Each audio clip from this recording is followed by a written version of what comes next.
I'm here as always with Meek Man Liam Meekum. What's going on, guys? And Rope Beer Rob Kelly. Hey, that's me. And we have some updates for the pod. I mean, you can see right here as the camera's been lowered, we have a brand new tapestry of Beer Hollow Heroes logo. Big day. Big day. We also have a couple extra little knickknacks that have been more visualized for you guys. Our gritty triangle.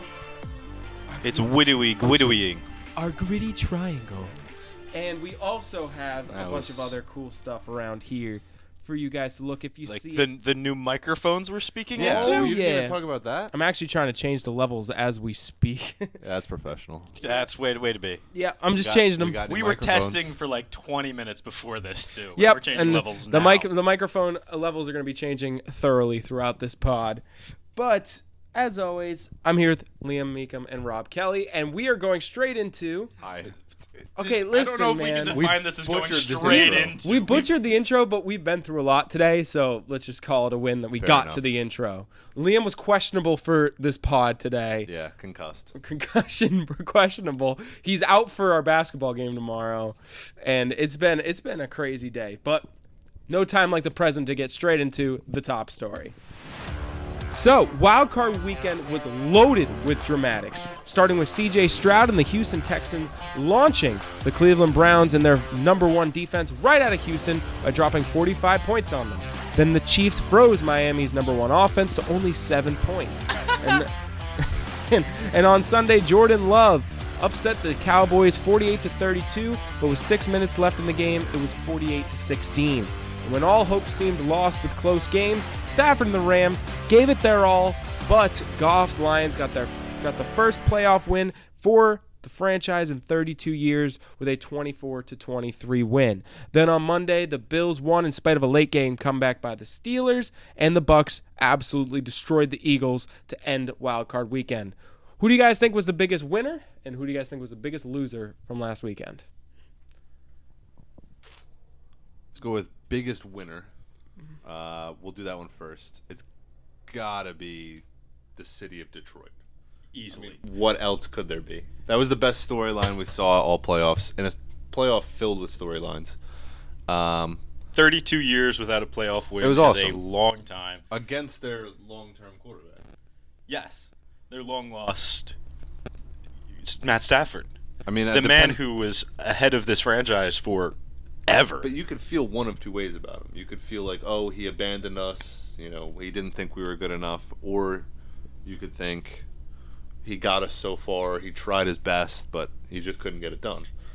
So you could feel two ways about Matt Stafford. But I mean, I loved the whole game.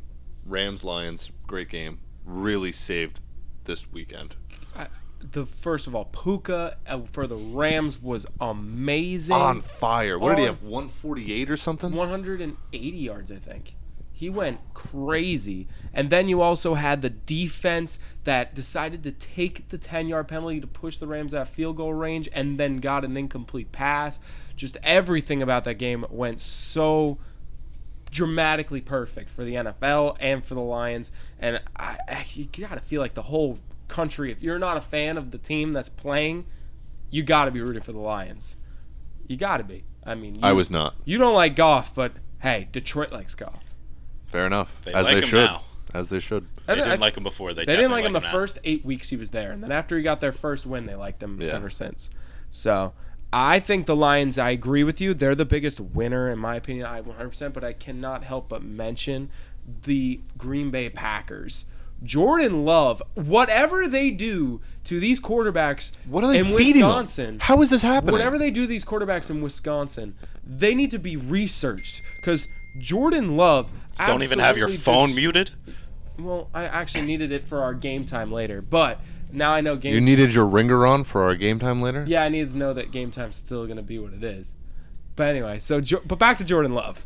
So Jordan Love absolutely slinged the ball. Did you see that touchdown right at the half where he was on his back foot and he threw it down the middle while he's getting pressured, and it was just an I think it was Dobbs or He Reed. slinged it. That was what's wrong with slinged it? No, he slinged it. He slinged it Is hard. there a problem with the He way I slinged it worded good. No. There's It nothing was- wrong with slinging it. He slinged it.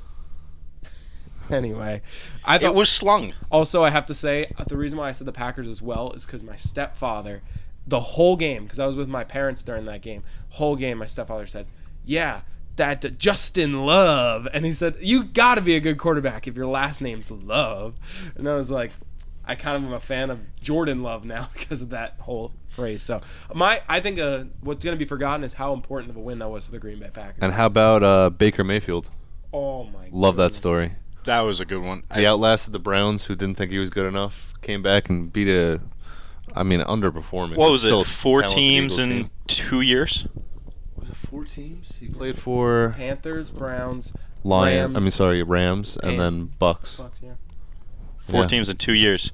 And He's gonna have a Fitzpatrick-esque career. hey, he's winning maybe playoff not. games Maybe too. not. I think it was a great win for Baker Mayfield especially. And I think the Bills game, there wasn't really any true winners there. They were supposed to blow them out. But you could give Mike Tomlin a win there because Mike Tomlin found himself his job status to be pretty well with the Steelers. So I feel like you could say I don't think he that was won. ever in question though. But It's Tomlin and the Steelers. He always coaches. He a shouldn't good have been team. in question. Yeah, but worst loser, Eagles. Cowboys. that's I think Miami as well. No. All three are huge losers though. Miami limped into the playoffs. They limped, but so did the Eagles. Yes, but here's the thing. Something that you punned upon in your intro to this story is it was a cold game. Miami doesn't do well on the cold. We knew this going into it. It wasn't a shock that one of the And they played the coldest defending games- champs also. Yes, and it's the Chiefs, and no matter how bad they are, Mahomes is going to be Mahomes in the postseason, which is phenomenal. I'm saying the Eagles because I think, one, they lost to Baker Mayfield and the Bucks, and sure, they fell off in the second half of the season, but they were supposed to be so good, and it just didn't make sense on why they were so bad. The Eagles were supposed to win the entire NFC, and the Bucks were in question whether they even deserved to be in the playoffs, because they had one of the worst records in there, and they were, a case of win your division and you luckily get in. One of those teams, and they got torn apart. I think what was even more crazy about the Eagles' loss was that it wasn't just the offense. It wasn't just the defense. It was the fundamentals of football that they were getting beat by. If you watched that game, they couldn't tackle. They didn't seem like they were playing together. They just did not look like a team that was playing fundamentally. They haven't for weeks. And you know what's crazy? And Jalen Hurts said in his press conference, he was just like, people are talking about potentially getting rid of Sirianni. That's his fault. Your team can't be fundamentally sound. An NFL team, that falls on the coach. True. So the fact that he's acting like, I don't see anything happening. Yeah, man, watch the tape. That's the coach's fault. If they're not being fundamental, that's head coach by far's fault in that regard. So I think that the Eagles' loss is up there, and I think that Miami has probably the most embarrassing for an end to the season, but we can't discount how pathetic the Dallas Cowboys are when they get into the postseason as well. It's every year. Every year, and we fall for it every year. It's unreal. I actually thought they were going to be good this time. I really thought this was their year. Even from an outsider's perspective, I really thought they might be them boys this year. They were not them boys. They were not. But they gave Mike McCarthy another chance. But here's my thing. Just now, too. Just now, like right before we started this pod. And this is what bothers me about that that decision making is why this coach clearly can't win you a Super Bowl. He can't. He's proven that. He's proven he can win you a regular season division crown. He cannot win you a meaningful playoff game against a team that is good. Why do you want to keep... It's the definition of insanity. Why do you want to keep doing the same thing expecting different results? They're going to throw Dak back out there. They're going to throw Micah Parsons with a bunch of other defenders but they're going to say he's going to carry the defense. They're going to throw everything back out there, do the same thing just for nothing to happen again. So I think it's just a ridiculous decision to keep Mike McCarthy as well in that regard. It's time for Stat of the Week. Stat of the week. All right. I felt like we needed a thing there. I think he puts it in a post. Oh, do you? Yeah, put the music in. Yeah. Oh. Yeah. You don't listen to your. Why own would I podcast? listen to a You've podcast I'm a part of? You've never. There's a listened to song. it? There's a No. song for every segment. I've never listened. I'm here. I'm recording it now. I know how it goes. Yeah, but you've never listened back. What can we do better? I just think about what we did. What are you doing now? I'm just singing the song. Let's get this rolling. All right, so I'm sorry. This could not have gone worse. Maybe I'll listen to this week's episode. Maybe. all right, maybe. Probably won't. Probably Shot. not. There's no shot. So the Eagles season stats. I'm sorry. You listen to podcasts at work. Yeah, all the time. I know you do. Yes, but why would You've I? never turned on our own podcast? Why would I want to listen to the sound of my own voice? So the Eagles stats this season, when divided up by their 10-1 and start and 1-6 finish. So while they're going on their 10-1 start, they got 28.2 points per game towards a 22.4 points against, getting 133 rushing yards, 231 passing yards, giving up 85 rushing yards, and giving up 256 passing yards. Also, but on their 1-6 fall off, including the playoff game, they had 18.9 points per game, 30.6 points against, 109 rushing yards per game, and 218 passing yards per game, while giving up 134 rushing yards per game and giving up exactly 256 passing yards. So the only thing that's the exact same is they gave up the same amount of passing yards the entire season. They averaged the exact same. So, and it also goes on to say that the stats is the teams they faced had the same exact winning percentage as a combination of 48%. Okay, that makes sense. Yeah, I was just looking at the paper and I was They're- thinking, how were they 48% I at was 10 like, and 1 yeah, and no. 1 and 6? That math isn't mathing. So the teams they faced, they averaged out the exact same percentage of record-wise. That's Of interesting. course, some of this is rounded up and rounded down, but it's close enough. You know what I mean? Yeah. So it's 48% each. So they didn't change competition level, yet they played a So much little worse. worse in every category. But the one that was huge is they gave up 50 more rushing yards a game. How about 10 more points or 10 less points per game and 8 more points scored against per game? Exactly. And also, when it comes to, I know it's the exact same passing yards against, but 256 passing yards against in 11 games, pretty good. In 7 games is a lot worse. To average? It's an average. Isn't Oh, it's an average. Okay, I thought this was just. Could you imagine if they gave up 256 total That would passing? be an all-time defense. That's the greatest defense to ever exist. I'm sorry. It's fun. Don't dig the hole. Just I'm not a smart man. But what happened to the Eagles, do you guys think? And why did they collapse the way they did? So that's the thing. I really don't understand what happened with these Eagles. Like, usually you see in the start of the season, you see teams starting out rocky, and then towards the end, they start to click. They start to figure out their offense. It looks like the Eagles came out firing on all cylinders. They knew exactly what they were doing. They brought a lot of their team back, and they looked clean. Dare I say crispy. And then they get to around midseason, a little bit later, and it's like all of the wheels on the train fell off at once. Their one win was against the Giants. I don't understand how this could happen. It's gotta fall on coaching. But I don't understand why in the start of the season they could be so good, and then all of a sudden he just doesn't know how to coach anymore. Well, hear me out in this regard. So when you're down, when you're losing games, what do you usually do more as an offense? Pass, exactly. Why is their passing yards lower than when they can't score?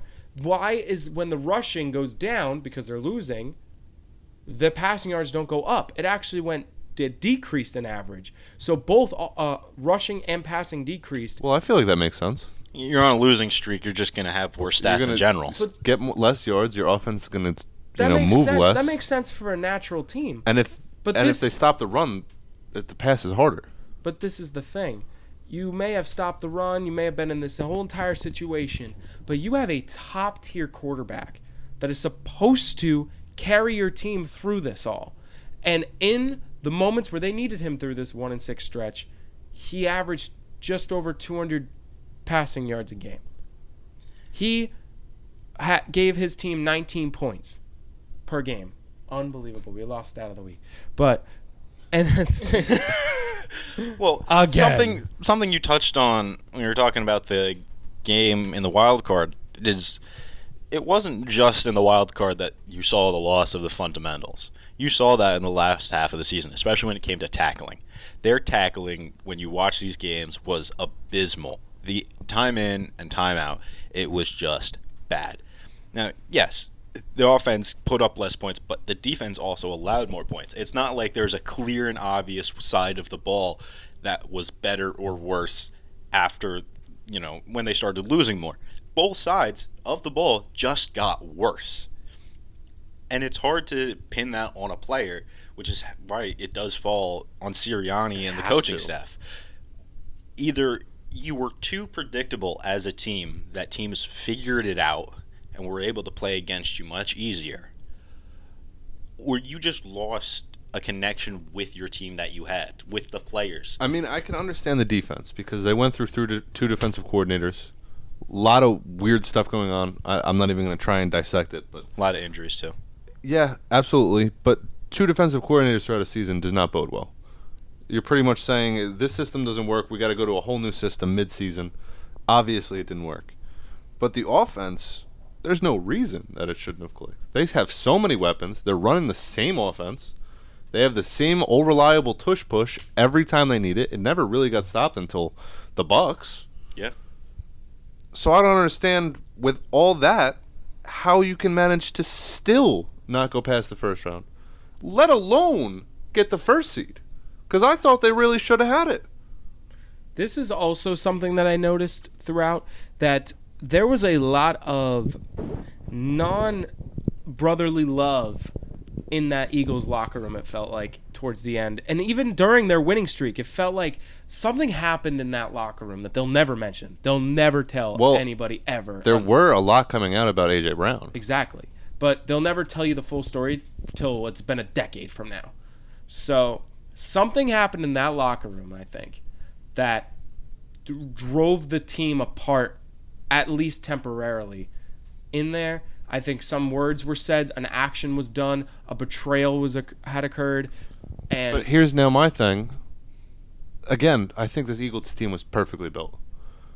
You have a veteran in, let's talk about two veterans. You have a veteran in Jason Kelce on the offense, where most of the problems came out in the media that they were having. A.J. Brown, Jalen Hurts, all that. Jason Kelce couldn't do anything about it in the locker room, apparently. Huge locker room guy, couldn't do anything about it. Now you talk about Julio Jones, a veteran they signed, has been around the game forever, should be able to control a player at his own position, get him right mentally, and he couldn't do that either? This is a team that was supposed to have very strong veteran leadership, very strong coaching, very strong player leadership through Jalen Hurts. Every one of them failed.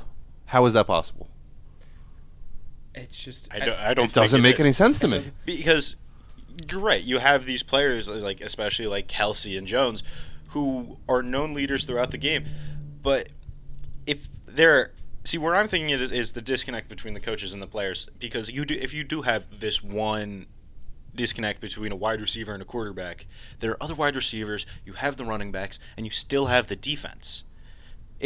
Now, you can add that to a part of the problem, and it might have made it worse. But I genuinely don't think there might be just one problem here. I think it might be possibly just a whole organizational problem, where there are too many heads butting.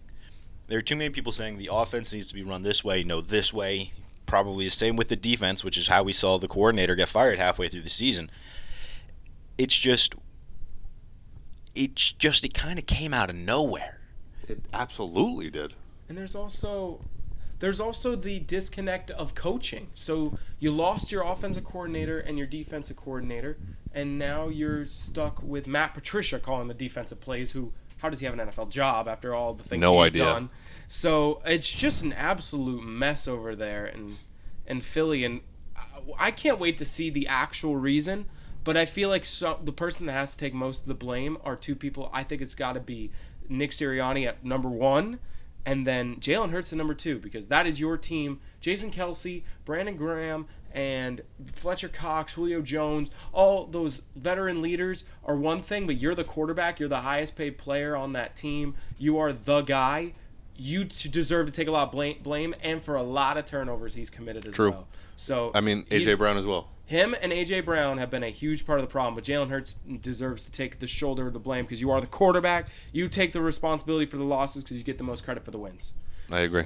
It's time for the flaming questions. Dun, dun, dun, dun. I still hate this name. Es fuego. Do you want it to be burning questions? I want it to be anything else. What do you want it Sorry, to be? concussion. Couldn't catch my words there.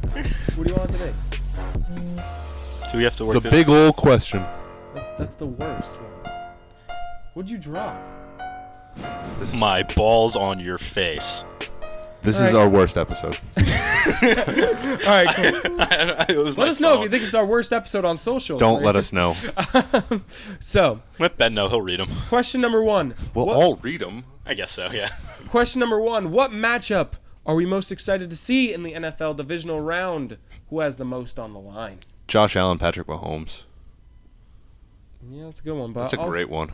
I'm also excited to see Goff versus Mayfield, 2 number 1 picks back to back. True. Can I tell you who I'm excited to see?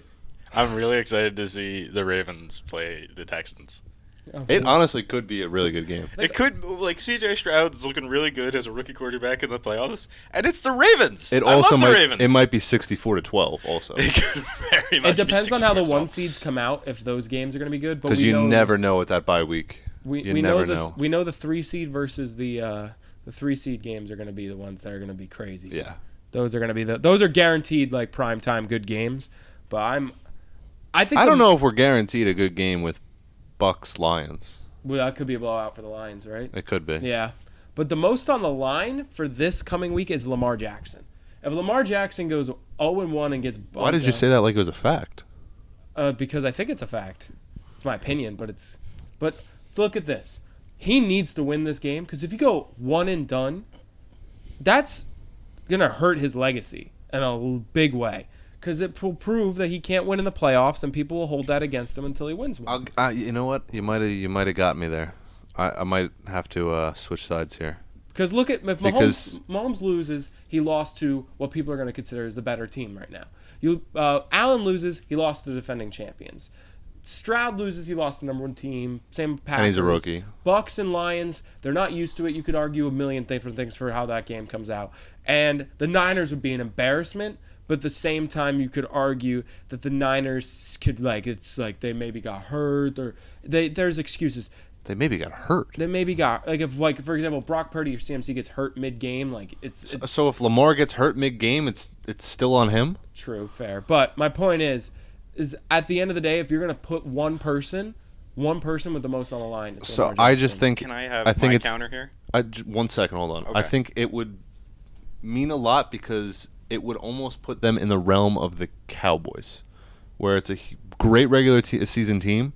They get to the playoffs, so much hype, and then they die. That's where you want to avoid.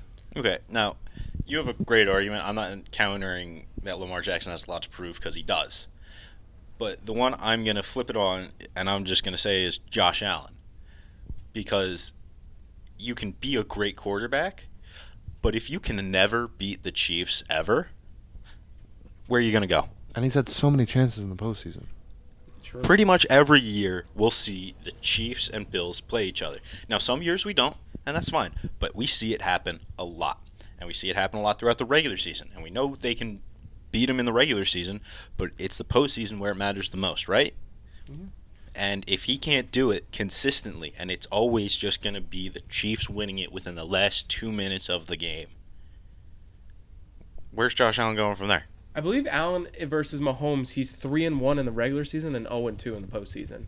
Of course, being that crazy divisional round last year in Kansas City, where with the last 4 minutes, 30 points were scored. It was one of the best games. Something ridiculous. Period. So that was one of the greatest games I've ever seen as well. But I just think this game is huge for Allen. But again, you could put it out there that the Bills are streaky. Allen's carrying the offense, so if they don't win, unless Allen throws 5 picks. So you're saying that every team has an excuse that you can't just throw on it and it like a single player, but the Ravens. What's a weakness in the Ravens? I would argue the Niners are up there, but yeah. Niners would be close, but there's not one singular person to go attack because Purdy's not at the level of Lamar Jackson. Okay, now an issue that the Ravens have had throughout the season, though not many, is drop balls. Our wide receivers drop a lot of balls. Now, if Lamar goes out there and he keeps it in the hands of his receivers and they keep dropping the balls, is that Lamar's fault? No, it's not going to be. No, but I mean, any team could. But again, I'm just saying he has the most on the line. But we're talking about storylines that have occurred throughout the season. We have seen storylines that have favored quarterbacks throughout the season, but not one of them has favored Lamar. He's going to get torn apart in the media if he does not go out and play well. He has to look like it was nothing but everyone else's fault. He has to be quarterbacky enough. If he has, See, but here's the thing. I think even if he goes out there and does good, people are still gonna talk down on Lamar, just because. No, if he wins a Super Bowl this year, there's nothing you can say. I know, but people talk down on him after he won the MVP. But it doesn't matter. Isn't that the issue though? Because if he loses this game, he's gonna get talked down on. Exactly. So doesn't that mean he has the most riding on this? Because if he goes out and wins a Super Bowl, you can't say anything about Lamar. I don't mean he's 1-4 in the postseason. He's not a good record. 1-4. No, it's not. I'm not saying Lamar has nothing to prove. He very much has something to prove in this game. But it feels like the way you're wording it is you're just saying it's Lamar or nothing. It's Lamar or bust. If the defense is bad that game, it's still somehow going to be Lamar's fault. Knowing how media works, it really still might as well could be. If against the Houston Texans, a team that was touted to not make the postseason this year, they went out and they're not going to think that this Houston Texan team just beat the number one defense and dropped 45 on them. No one's going to think about that. Even though if you guys lost and C.J. Stroud dropped 40 and the Ravens dropped 38, no one's going to think about that. Well, what they're going to think about is a rookie quarterback just beat the future MVP. Josh Allen versus Patrick Mahomes. Josh Allen, they both scored so many points. They put up great numbers all game, played two amazing individual games, and Josh Allen still can't get it done because he couldn't put up more points than Patrick Mahomes. That's how it works. And also, he put up a game-winning touchdown with 13 seconds on the clock and never saw the ball again. And it still is his fault. And it still is his fault. He won the game with 13 seconds left. Their defense couldn't stop. Sorry, some technical difficulties there for the awkward transition. Mostly Ben's fault. I just think that no matter what happens, regardless of the situation, and it would take a lot for people to not blame Lamar Jackson if they lose. And no matter what record will be on his head is 1-4, and the Ravens will be 1-5 in the time since Lamar's tenure. Of course, he didn't play the one against the Bengals, but his record will be 1-4 in the postseason. And that's worse than Dak's. And they will have that hang on his back until he wins. At least gets to the AFC Championship game. He has to get to the AFC Championship game. If he loses to Mahomes or Allen, that's fine. Like, people won't be too upset about it. I agree. He can't lose to Stroud. Cannot lose to Stroud. But if Stroud wins, he has the most to gain. He beats the Ravens. Is he the next Brady? He could get blown out of the water in the AFC Championship game. He's the next superstar in everyone's mind. Absolutely. So that's what makes that game so important for the Ravens. They have to win that game. So I'm not saying that Lamar is not the MVP. I'm not saying Lamar is not a good quarterback if he loses. I'm saying it's going to be rough for him if he does lose it. True. And I think something that's helping the Ravens here is, one, we have Mark Andrews back, nice and healthy. Our defense is healthy, and our defense is mean. Triple crown. I'm sorry? Triple crown. Oh, yeah, Triple Crown. I think it's going to be – I think we're going to win. I think it's just a matter of how hot they come out. Well, yeah, but it's not. This isn't like me saying we're gonna crush the Chiefs at Arrowhead. Rob believes that the Ravens are gonna win. We have an excellent defense and a really good offense. I think we definitely have the pieces. Doesn't that make it seem like if Lamar loses that game, it's going to be probably his fault? You have the number one defense. I'm trying to hype up my team here. We already went over this whole Lamar thing. I'm just trying to give myself a little bit of hope because you two have just been attacking Lamar's legacy in front of me for the past 4 minutes. Okay, can I hype up my team that's playing in this postseason? Is your team playing this postseason? Continue, Rob. All right. What about you? You're also here. They were close. Oh, they were close, but they're not in it. Oh, why didn't mine play in the wild card round? Oh, because they got the bye with the best record in the NFL because they're a great team. Has this gone just now into a full-blown Ravens conversation instead of a Lamar conversation? I was just trying to just wrap up the Ravens as a good team I so we can transition to the next I know question. exactly. He wanted to go back to it. I know. They're the best team in the league, Rob. They're the best team in the league. Are you satisfied? They are. Yes. I don't know. The Texans are pretty good. No, I'm playing. You're lucky you're concussed, otherwise I'd hit you upon the head. Baker has been dangerous recently. But, all right, we're going to move on to the next question. The Oklahoma City Thunder and the Minnesota Timberwolves still hold atop the Western Conference, both split by a half a game at the time when I made this doc. I don't know if that's changed.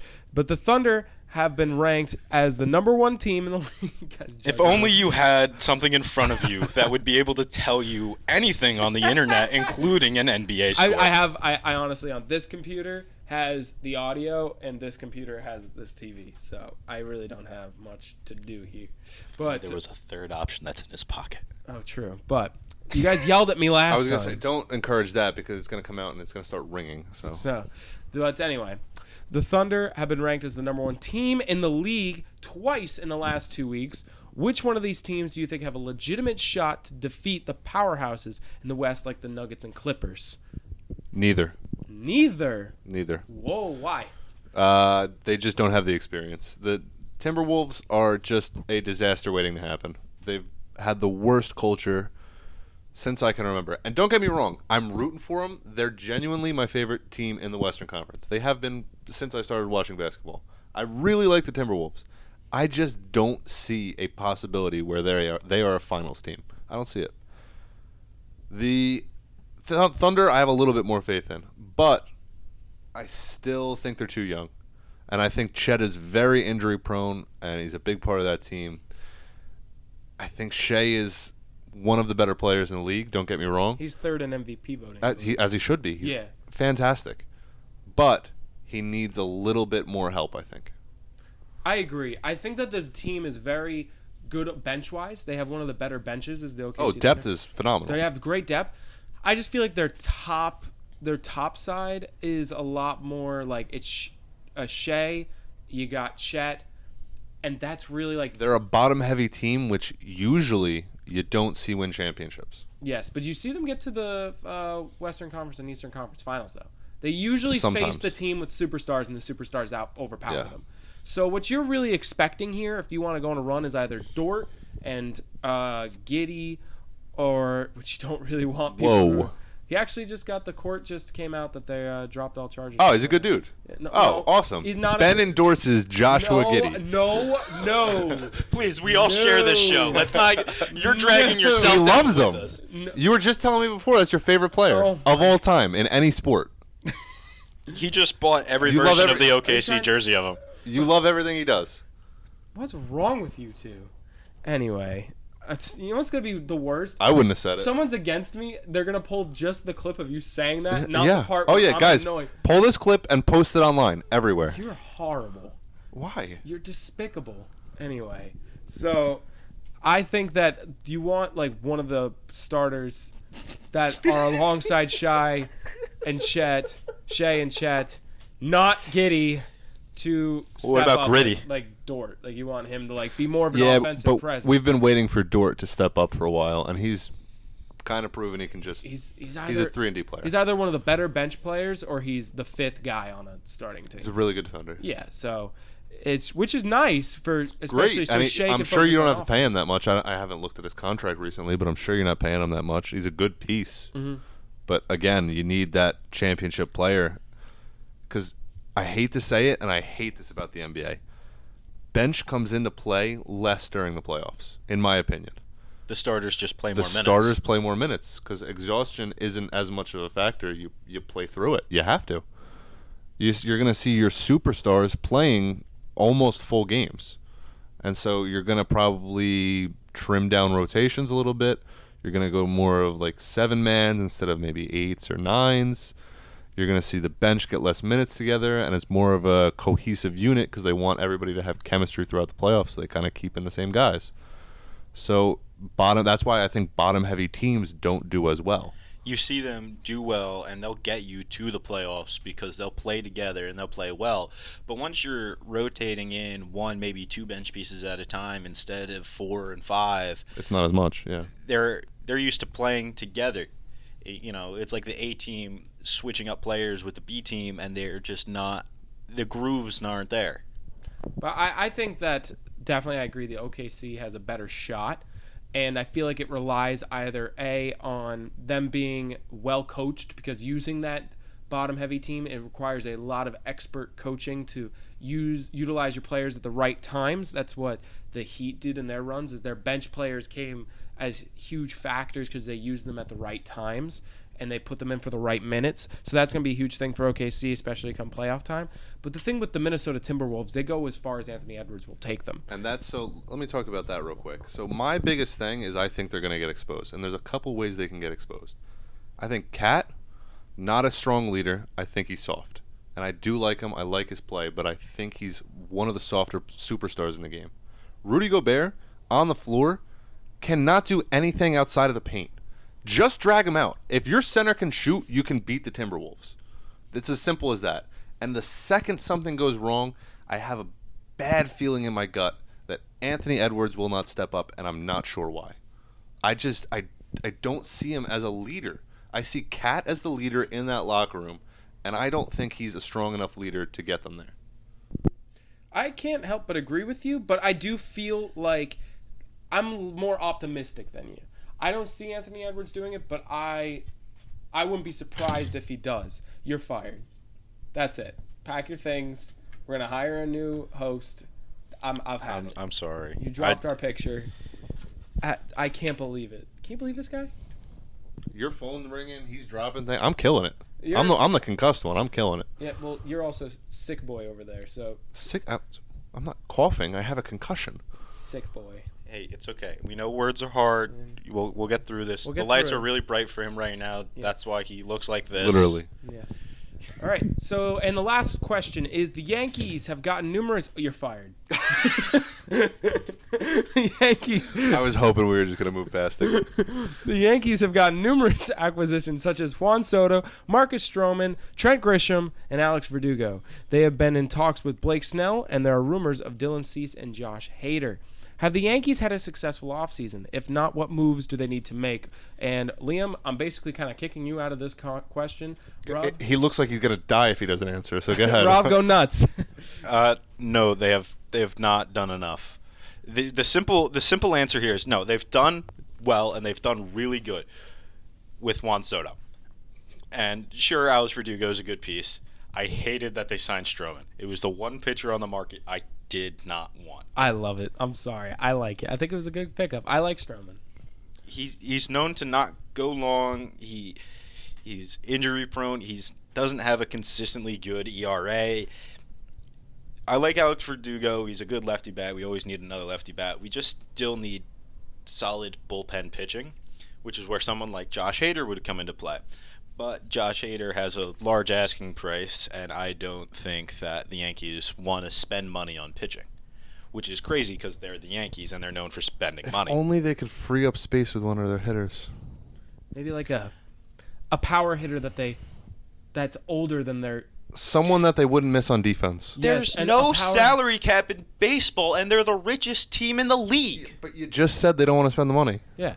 So why don't you free up some money with your power hitter that you don't need, because you have two power hitters in the position where that power hitter that you don't need is there. You're still spending someone's money. Yeah. Someone has to lose that much money.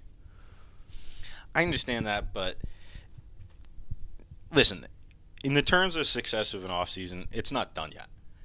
You can tell they're still working towards something, whether it's another starting pitcher or some more bullpen pieces. I think the lineup as is as good as they'll get it. I don't think they can get a better lineup through the offseason. We have enough outfielders. We have enough infielders.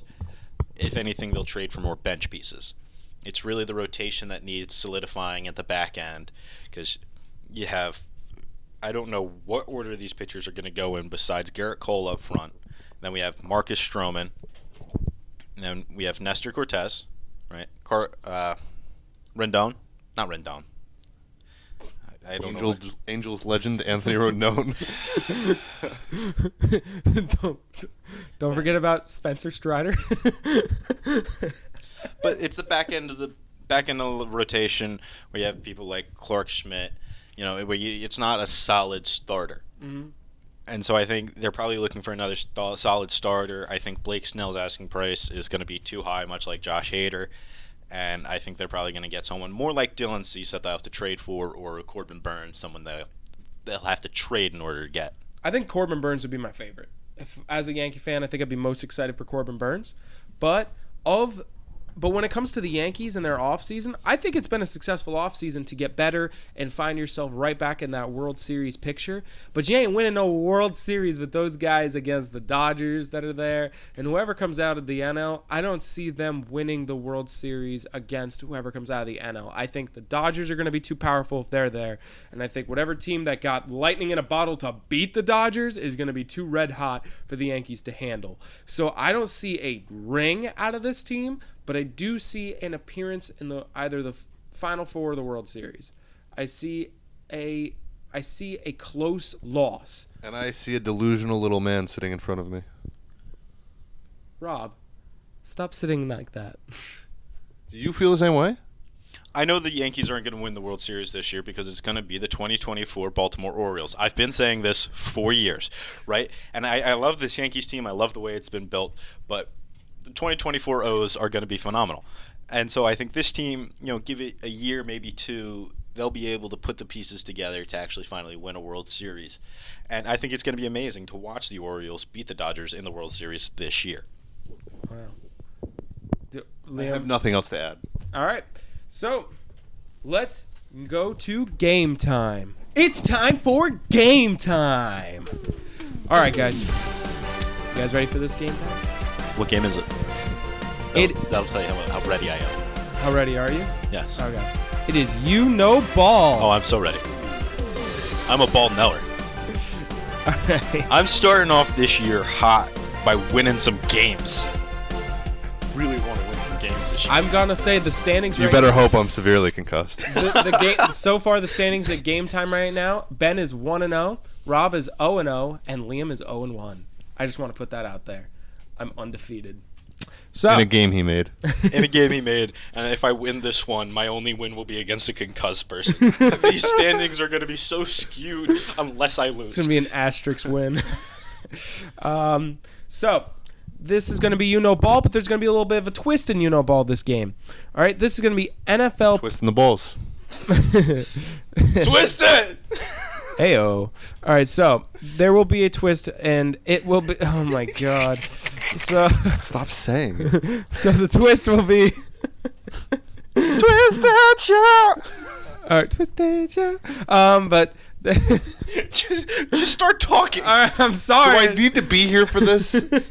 So how it works is it's NFL postseason themed, and in this version, I will have the twist is I will have.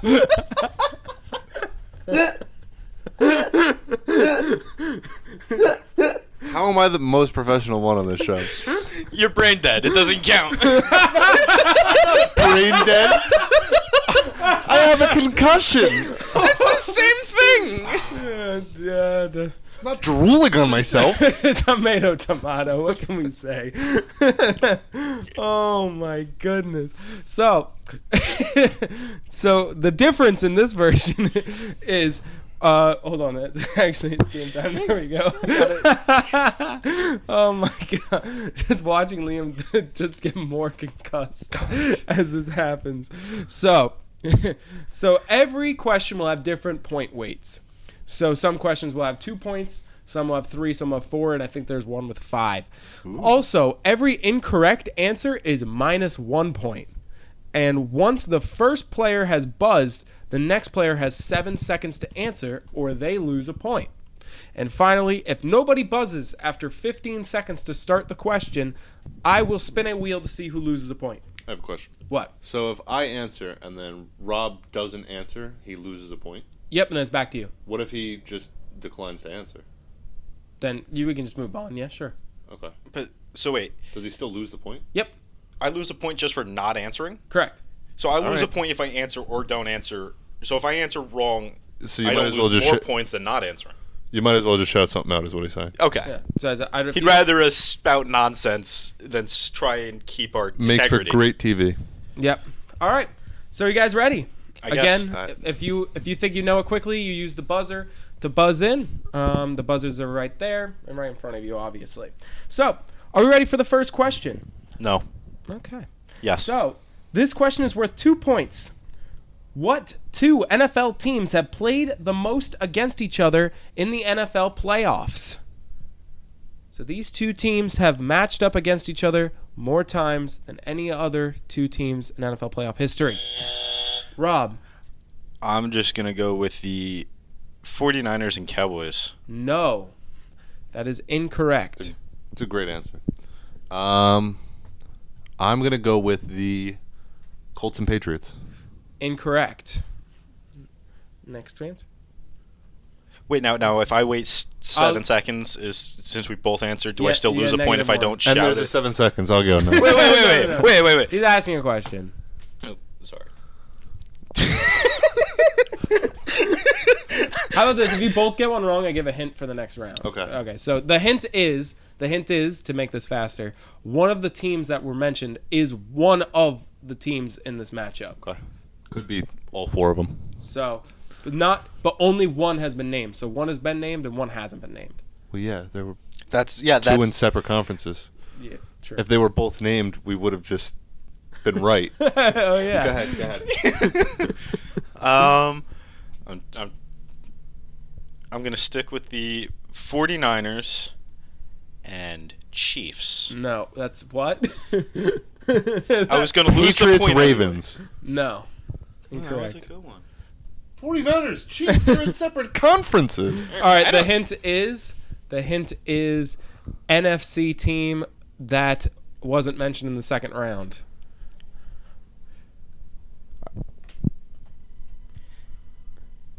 Cowboys, Giants. No. Cowboys, Packers. Correct. So, Rob, you will go down to -3. Whoever wins this game. -1. You have 0. The most ridiculous scoring system ever. I'm not coming back from this. I have already lost. This might be the most fun one ever. So Whoever wins this is going to have negative points. It's just, I'm killing you, and I have 0. it's just about trying to stay at positive points.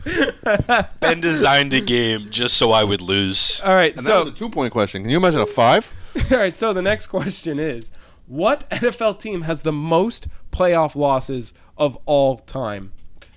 What NFL team has the most playoff losses of all time?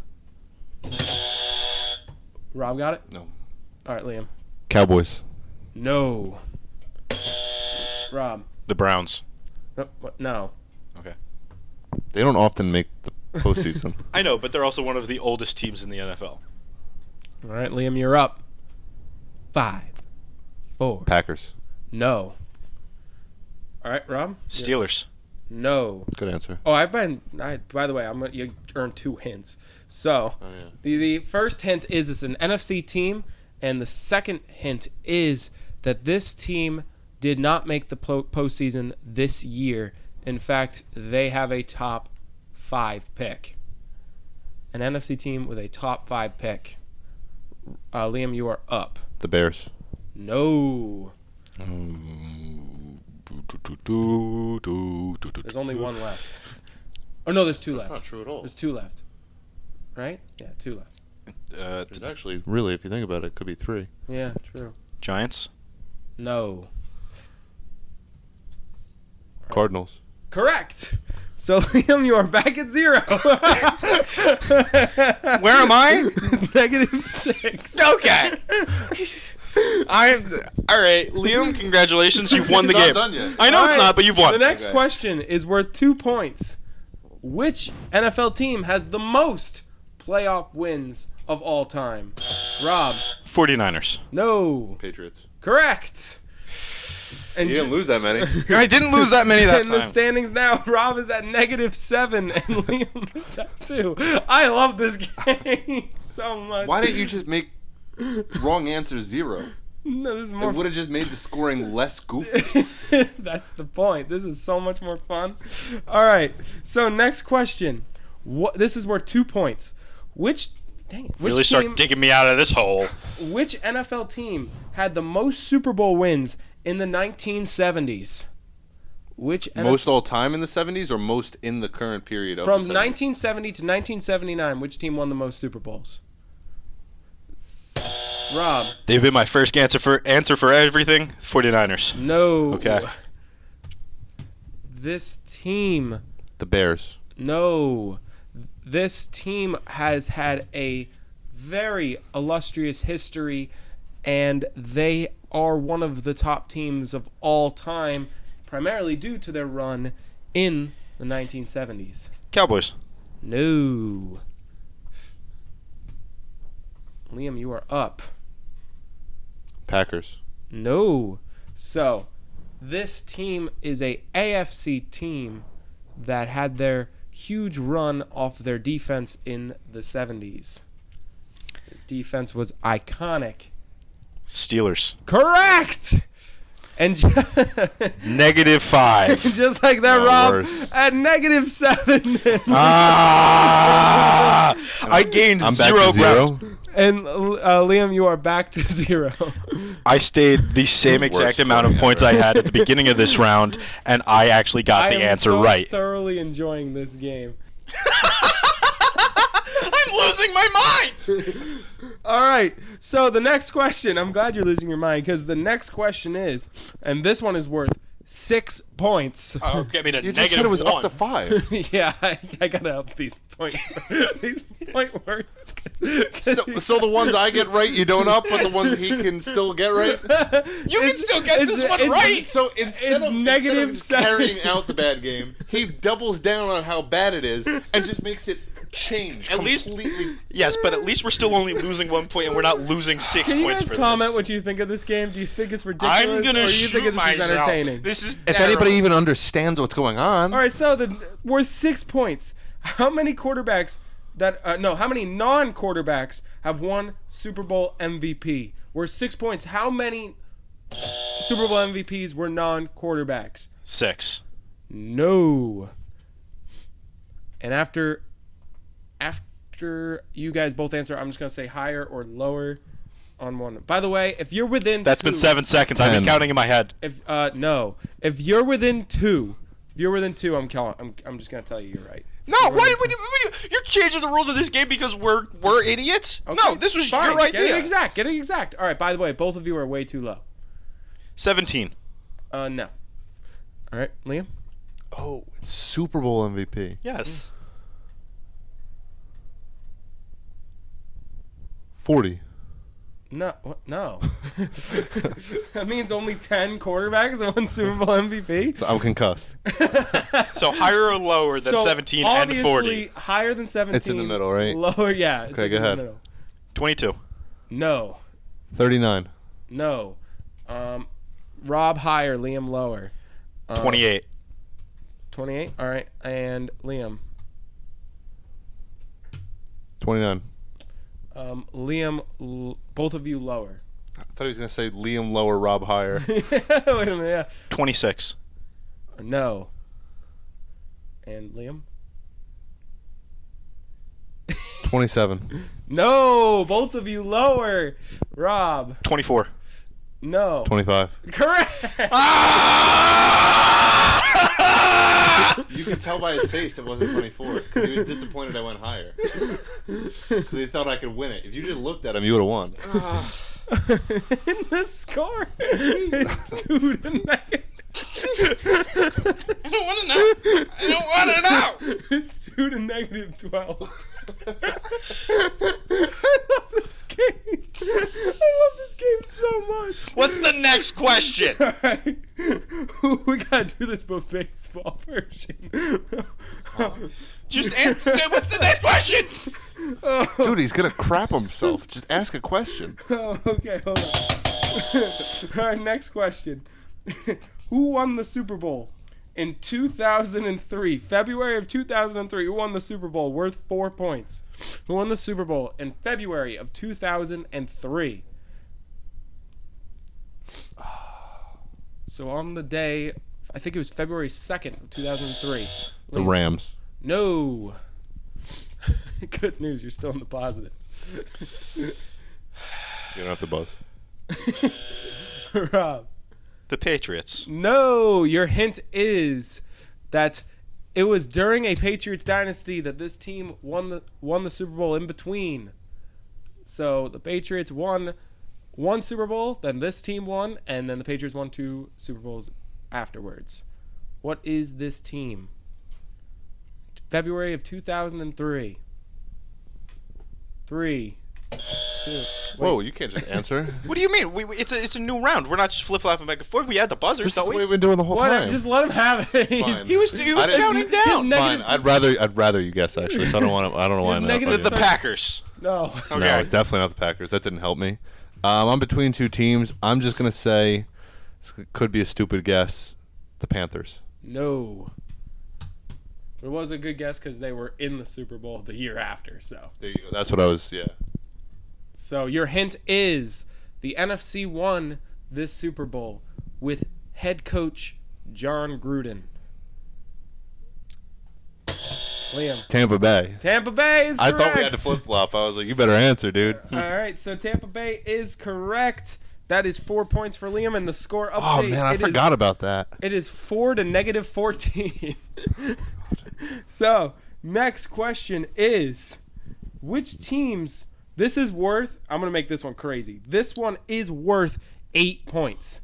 But if you get I'll still be at negative 8. if you get one wrong, it does not count, and I'm not going to tell you which ones you got right. This is just straight, no hints. What teams were in the conference championship last year? What teams were in the conference championships? All 4 teams last year. You need to get 4 for 4, no hints. This is worth 8 points. If Rob gets this right, he'd be at negative 6. It's a big one. 5. Rob. Eagles, 49ers. Correct. Quick crap. Messed up. Those were the 2 easy ones. Yeah, okay, good. You both knew that? 3 easy ones. There's Yeah, one yeah, I'm missing. Chiefs. This is the one, right? Chiefs, Whoa. Bills. No. Chiefs Bengals. Correct. And just like that. I knew it was a B. I wasn't I sure. was struggling with the B. I was like, I know there's a B in there. I have the memory of Chiefs Bills in my mind still from before, but Yeah. I was like, no, it wasn't. I knew it wasn't. Yeah. I just knew I had those 3, and I knew you were going to get it eventually, so I was just like, putting in my best guess now. We lost the TV. It's officially gone. It just won't work. That's fine. It's whatever. But That stop making sounds. Is it gonna blow up? It's a time bomb. Anyway. All right, let's end the audio. So Hold on. Are we done with our game? no, we got a couple more left. Oh my god. All right. So the next question, worth. This one is going to be worth a whopping 10 points. What do we just keep upping it? Yeah. This one is worth 10 points. And if Liam gets this right, it's over. it is over. So It's we been got- over. been over. So we It's got the most over it's been. So we got the 4 teams that made the conference championship last year, right? If you can guess 4 for 4, the 4 championship teams in the conference championship 10 years ago, in January of 2014, if you can get those 4 teams right now, you get 10 points. Ready and go. January of 2014. This was a crazy year. I don't remember it. Now we are down to 5. 4. Rob. I'm just naming teams because I'm already losing so bad. Patriots, Steelers, Packers, Giants. No. Patriots, Broncos, Seahawks. And here we go. The final guess is Packers. No. No. And your hint to help Rob out, it was down to that last one. I know it was. It was down to that last one. So the AFC's good. I'm impressed. I am impressed as well. Let me give you also, I think you chose the NFC Championship for the next year. So you chose next year's NFC Championship. So you're 1 year ahead. So, Rob, 3, 2. It doesn't matter what I'm saying. I'm losing the same amount of points. I refuse to answer. Okay. So, Rob, I'll take the Niners. correct. And for the win. Yes, because if I got that right, I would have still been down 28 points because I'm at negative 406 right now. What is the final score? So, after this, Liam will be the winner of Game Time with a score of 21 points. And unfortunately, Rob comes in second. Comes in second. With negative 17 points. Off of his 17 guesses. So, Worst game time I ever. hope your feet stay cold when you sleep tonight. Rob, I'm very sorry. Pretty good. But I feel like if we do a baseball version of this, I think it'd be just as funny, but reverse. I'd still lose. I guarantee you, if we do this thing for 30 years and every week we do a game time, I will not win a single one. Keep your head up, sport. Can people Shut up! I don't want to hear from you right now. I definitely don't want to hear from you right now. But I'm stuck between both of you. What's the next segment? We're gonna take a break and calm Rob down. But guys, give Rob some words of motivation to help him in game time for the next episodes on social media. We'll make a post saying we need Rob to get some encouragement, some motivation, some moment or Call in the National Guard. we need your help to help Rob win. Message us at Dear Hollow Heroes on all of our social For media just pennies a platforms. day. For just pennies a day. You I can, lose and they're sacrificing me as a plug. for just pennies a day, you can help Rob win at game time. At one Please. point. I'm desperate. I'm so In desperate. the arms of... We don't want to get copyright strike, dude. All right, guys, it is comment time.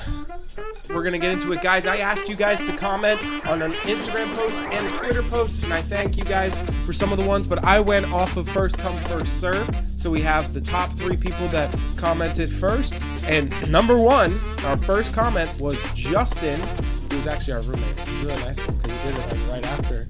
So Justin just said, Ravens versus 49ers Super Bowl. What do you think? I think it was great. I'm glad the Ravens won it. I'm happy Joe Flacco won the MVP. It was a historic game. The lights went out. There was a lot of memorable moments from that game. I think it's probable. I think it's also the most probable. I think the only thing standing in the 49ers' way is really the Lions. The Lions, and I think the Ravens is whoever wins the Kansas City Buffalo game. If that game is a momentum builder. I could see the Texans beating the Ravens more than I can see the Packers beating the Niners. See, this is one of the matchups I want because we've played the 49ers and we kick their butts. Now, I understand they're going to look sharper in the Super Bowl. Who would you prefer to play in the Super Bowl? Prefer? Yeah. Of the 4 teams remaining. Of the 14, honestly, the 49ers still. Of all of them? I know they're the toughest team, but we dismantled them. But he threw 4 picks. You're not going to get another I know Brock Purdy I game know like we're not that. getting that same team or even close to the same look, but I think the confidence of knowing we can kick their butt. Plus, did you guys see, I'm sorry to cut you off, did you see the colors in the Super Bowl? Or Ooh, in the the Super Bowl purple- logo? purple It's got to and be. It's got to be the Niners, Ravens. But yeah, no, I don't. Or- I actually, I do blame you. You're definitely wrong. I would rather play the Bucks or the Packers. Ravens Bucks is still a possibility in that color scheme. You're right. It is still a possibility. You're right. If the Bucks win and the Packers win, you know the Bucks are beating the Packers. I'm just saying. True. I'm just saying. So, that's not fully out of the question. Maybe the answer was right there the entire time. Let Baker cook. The Texans are also purple. Ooh. No, they're not. They're blue. Depends on who you ask. They're also red. I've heard it both ways. Oh, you beat me to it. Ah, dang it, using the Robism. Anyway, so, yeah, we all agree with that take. That is the most likely of Super Bowl matchups this year. Next up, we have Mike, which is better known in our minds as Mike A. Mikey. Both of those were wrong. Mike A? How about Mikey? You know, what we've called him for decades. A friend of the show. Well, sorry, Mikey. he said that the divisional round is the best playoff round. Yes. Easily. Yeah. Yeah. You get a solid, 4 games, and it's the best teams of the wild card round and the best teams in the league who got the bye. You're going to see some great matchups. I think the best part about the divisional round is like they have the most memories, I feel like, besides the Super Bowl, obviously, because you remember the Larry Fitzgerald run to beat the Packers and the Hail Mary before that. And we had 3 days each with two playoff football games. That was awesome. Like, that's what I want to see. Like, conference championships are great, but you get 2 games. Yeah. If those games aren't good, you kind of feel almost unfulfilled. But you got 4 football This games. week, we saw 5 bad games, but I still enjoyed it because we got 1 good game out of it, you know what I'm saying? Like, we could get 2 bad games easily. Yeah. So, I do prefer to have the 6 games, and I don't know. You don't know how every team's going to perform, too, so there's a little bit of, a question mark around it. It is the best round. And I can't help but agree. I think conference championships have gone downhill a little bit. I feel like they're not as entertaining as they used to be back when we were younger. But the last comment is from Ryan, who's our number 1 commenter. Absolutely. And he said, Texans come close to beating the Ravens but hold them off. Packers go up early but lose to the 49ers. Mayfield magic runs out in Detroit. And Bills-Chiefs game is the best game of the weekend. Whoever wins it makes it to the Super Bowl. How much of that take for this coming round do we agree with? Start with that last one. Go ahead, Rob. Whoever wins the Bills-Chiefs game is losing to the Ravens. Sorry, it'll be a close game, but the Ravens are making the Super Bowl. I could see whoever wins that game making it to the Super Bowl, especially if it's the Bills. I think the Chiefs have a much tougher time beating either the Ravens or the Texans, even if we want to include the Texans in there, because it's not guaranteed. Texans come close to beating the Ravens. I think they put up good numbers in a somewhat one-sided game. Somewhat. Not like a blowout, but I think that C.J. Stroud plays well, but obviously can't compete with Lamar and his, quite honestly, lacking defense at times. In Texas, I'm not talking about Lamar's defense. Packers go up early but lose to the Niners. I'm sorry. I know Jordan Love played well. I still don't have that much faith in him. I don't think he can dice a defense like the Niners. Yeah, but you got to see what he's saying is Packers go up early. They come out hot in the first half, and then the second half, the Niners defense lock in and shut them down, and then the Niners think about what win happened it. against that Cowboys team. Aaron Jones scored 3 touchdowns. You think Aaron Jones is scoring? Did you see the balls he was throwing? Do you think? First of all, hold on. Do you think Aaron Jones is going to score maybe any touchdowns against the Niners? No. He's had 3 all season. He's had 4 the past 2 weeks. No, I don't think I don't think so. No. So they're probably going to stuff that run defense or that running game. Now Jordan Love is forced to throw against a non-stacked box finally. Against a better team than the Cowboys, against a more well-coached team than the Cowboys, against a team that can put up numbers easier than the Cowboys. He's going to struggle. I can't see it any other way. He's going to struggle. I also want to put out there, though, that with the take by Ryan, I agree with the first one. I disagree with the fourth one. I agree with Rob's take on his fourth take with the Bills-Chiefs. But the one that I believe is going to be that I really disagree with as well, I don't think Mayfield magic runs out in Detroit. I think the Bucks. I think the Bucks run out in Detroit. I think no. This is my. I do. This is my take. I have a little bit of faith here. I think the Buccaneers walk out of Ford Field with a win going into the NFC Championship game. There's no way. You really think so? We didn't think that much that they were going to beat the Eagles. It's a different animal. We didn't think much of the team when Brady left. We didn't think much with the Listen, Bucs all year long. I'm as much of a Mayfield fan as you are, if not more. I love Baker Mayfield. I have since he was drafted. Since before he was drafted. I always liked the guy. I think he's a dog. But at a certain point, you have to look at the rosters and say, okay, Detroit's a better roster. They are. The only thing that I think you can argue for is that the Bucks have a little bit more playoff experience, aside from quarterback. But I don't know if that really tips the tide. Like, I think the Bucks defense is gonna struggle handily against that Lions offense, and I don't think Baker can put up the numbers that Goff can. I just think that the receiving duo back there, I think that the showing of the speed of the defense, I think that they can get to the quarterback, and Goff struggles when they get to the quarterback. He really does. He struggles under pressure. You watch that in his postseason performances of late. Yeah, but who's the pass rusher in question? There is no select pass rusher. You're Todd right. Bowles develops pass rush defense that gets to the quarterback. That's what he does. He develops. And you don't amazing trust the blitzing. Lions wide receivers to shake one-on-one coverage? I do trust the Lions wide receivers to shake him in coverage. I don't trust Jared Goff will be standing when they shake him. Or they'll be covering the route with a gigantic 300-pound defender running straight at his face. So what I'm saying is I think the Bucs defense can do enough to slow them down, the Lions offense, to allow a team like the Bucs, who are in a similar position to the Rams, where they have two number one receivers who have but Stafford to Baker's a little bit of a difference there. But you have a team that's a little bit. Who are you calling the two number one receivers? Godwin and Evans. Oh, I thought you were talking about the Lions. Oh no, I'm saying they're similar to the Rams. Yes, they do have Mike Evans. It's a similar offense to the Rams in the regard. Pass heavy, have two number one wide receivers, and the run game. But I feel like the Rams had a better run game, in my opinion. But it's still certainly. But the Bucs, they're not. Well, actually, they are kind of bad. Rashad White is not that guy. But the Bucs, I think, have a better defense. So I think that you're kind of going tit for tat with that. Fair. So I think that this is a similar team. And I think they just have the little bit more magic than the Rams did. I think they both are two teams that were not expected to go as far as they go. The Lions are facing two teams that aren't supposed to be where they are.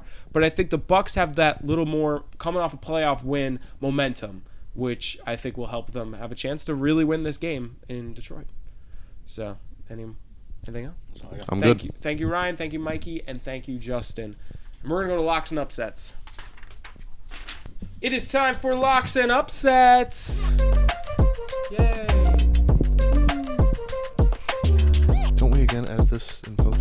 Yeah. Just want you guys to be more motivated to be doing locks and upsets. But right now, our current standings are as follows. I am 2-0 in locks and 0-2 in upsets because I went 1-1 in both weeks, so I'm currently standing at 2-2. Rob finally gets in the mix. He goes 0-1 for his lock, and he goes 1-0 for his upset, betting him at 500 at 1-1. And Liam had a phenomenal week. He went 2-0 to put himself at 2-0 in locks and 1-1 in upsets, giving himself a 3-1 lead in pick and locks and upsets. I said pick'ems because I'm so used to it. Sorry, long time ago. But Liam, what is your lock of the week? Okay, so lock of the week.